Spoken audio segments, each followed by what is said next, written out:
Rick, first of all, what do you make of the resilience of your group to battle back and kind of turn the game in that third period? Yeah, the last 10 minutes was great. But before that, we have to learn.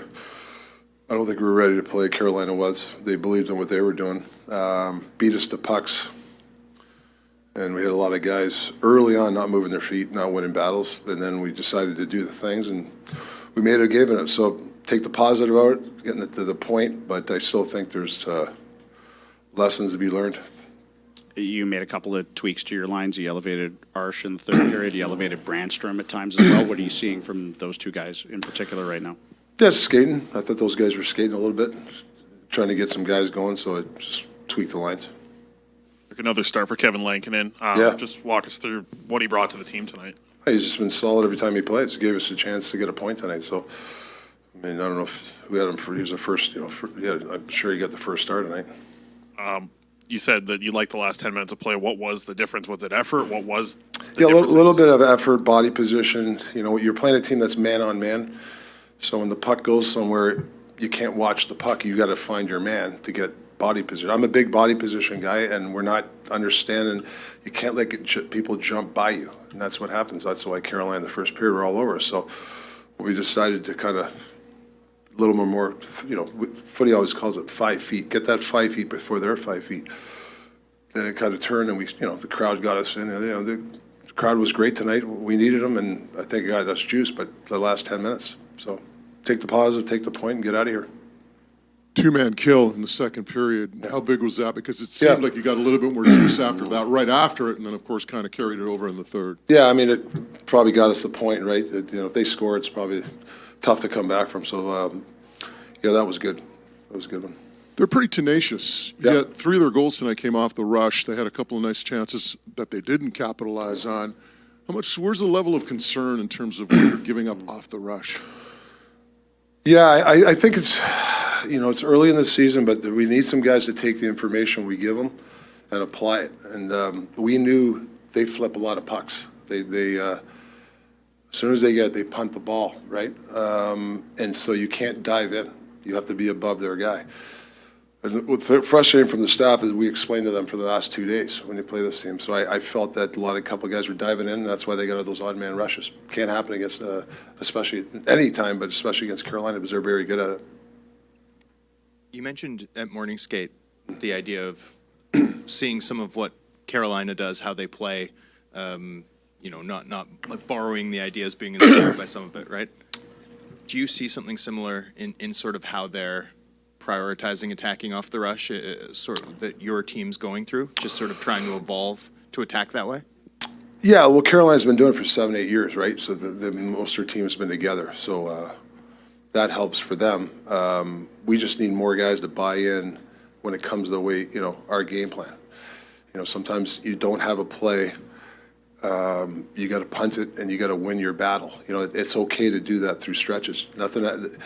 Everything doesn't have to be clean sometimes. I know everybody wants clean plays, but there's 10 guys on the ice. It's not going to be clean sometimes. So that's when you need the effort and things like that. So we'll get better at it. I mean, we'll chip away at it. Your line with Pettersson, Garland, and Höglander got separated, it seemed, as the game went on, and even before that was sort of the low line usage-wise of 5-on-5 through 40 minutes, for example. Just your commentary on sort of why you decided to approach your deployment that way and what you saw from that line tonight. Well, obviously when you change, you don't like it, right? So I didn't like a couple things there. Didn't like Hoggy at all. Petey's, listen, I'm not going to pick on that line. I just felt that I wanted to make a couple of changes. What did you see out of your power play tonight? Yeah, we're going to have to make some changes. Not working hard enough. Very lackadaisical, and it's a high-pressure team. We had the odd time when we had a couple looks. Actually, the game plan worked. When Hughes threw at the net, we had Millsy almost scored in front. That's the key against this pressure power play, is being able to make 1 or 2 plays and get it to the net. I thought a couple of guys there were playing slow. You can't play a slow against a high-pressure PK. You just can't. So we're going to have to make a few. I think I'm going to make a couple of changes. We'll talk tomorrow. It sounds like both in discussing the power play and in Yeah. how you want your team to go for the full 60, that you're looking for more consistency from this group. Is that a correct assessment? Yeah, I just think you just gotta stay, focused on your task at hand. You can't have those lulls. I think sometimes we lose a little bit of focus, certain part of the game, and then the next line loses focus.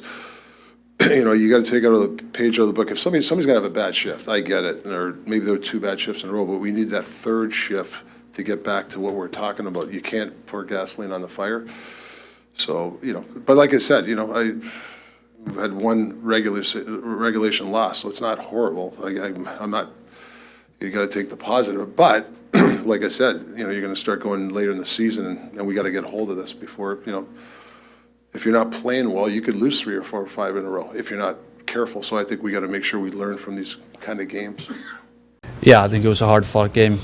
We played a good hockey team. Kind of went toe-to-toe against those guys, and tough one to swallow. But I think the last 30 minutes or so were pretty decent. So we got to build on that. How challenging was it against a team that's so quick on pucks and seems to jump on opportunities, quick on turnovers? A real test tonight against that team, right? Yeah, I think they got some pretty good skill. They play hard, so I think that's always a challenge against those guys, but so do we.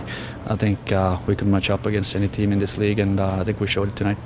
Just speak with confidence you're playing right now. Obviously, a number of big saves and moments in the game where you held the group in. Yeah, just trying to do my best to stay present and whatever comes my way, just to weather the storm a little bit. I think the guys have done a tremendous job the last couple of weeks here just to provide offense and being really solid defensively too. So yeah, I'm just happy to be part of it and keep grinding here. What have you learned about this team over the last few weeks here? It's a great group of guys. I think we got some really special talent in here. Obviously offensively, but defensively too.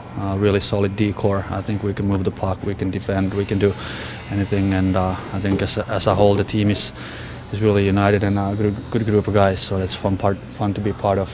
You think you got all the communication down with the D now, and you know what they want from you, and vice versa? Yeah, but we're still early on it, but I think we're getting there slowly. So it's just a matter of getting to know everybody. And like I said before, everybody's been really good to me, just to, being so welcoming and taking me here with open arms. So it's been a good first few weeks, but obviously a lot to build on. How much does it help that the coaching staff has trusted you with a run of starts here so that you can keep the momentum going? Yeah, it helps. I think ask any goalie, that's what they want. They want to be there every single night, help the team win, and so do I. So I'm thankful for the opportunity, but also I got to do my best to earn every single start and work hard in practice. And whenever I get the nod, just to put my A game in and help the team win. Kevin, you had a front row seat to some of this club's comebacks in the playoffs last season, now playing behind them in that third period. Did you have a sense of confidence that something like that could happen, that overtime could get forced? Yeah, I think with this team anything is possible, especially in this building. I feel like when we get the crowd on our side, it's a really tough building to play as an opposing team. And yeah, tonight we showed it that we gained some momentum in the third, and we, like I said before, we got some really special skill and guys who can step up in big moments and make big plays. So I think that showed tonight. With the Hurricanes under Rod Brind'Amour, we sort of know what to expect, but it seems like they're generating a little more off the rush, and obviously we saw that happen tonight from a goaltender's perspective. Is it something of a different challenge than it has been in previous years? Yeah, obviously they're a good team. They produce in many different ways, but I'm not too worried about those guys. We're kind of worried on our own game and keep building here as the season moves along. And I think we've come a long way the last couple, 2-3 weeks, just to how solid we play defensively and creating offense too. So it's been a fun process, but there's still so much to go.